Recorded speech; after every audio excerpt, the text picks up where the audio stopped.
חודש אוקטובר היה אמור להיות החודש הכי שמח לסטודנטים. כל הקיץ ישבנו באגודה וחשבנו איך אנחנו עושים את אירוע פתיחת השנה שלנו. זה שאנחנו תמיד מביאים אליו מסיבה ענקית עם מוזיקה ומתנות. ולצערנו ב7 באוקטובר, במקום לעבור על רשימת שירים למסיבה, היינו צריכים לעבור על רשימת נרצחים ורשימת נעדרים.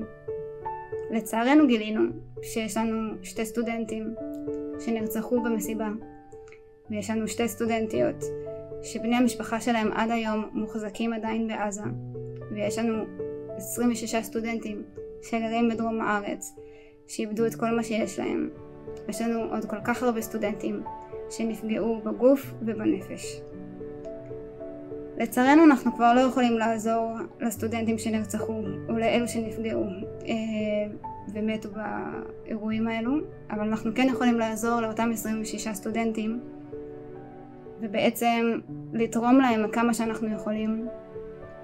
ואם אתם יכולים לבוא ולעזור לנו, לעזור להם, אנחנו מאוד מאוד נשמח לכך.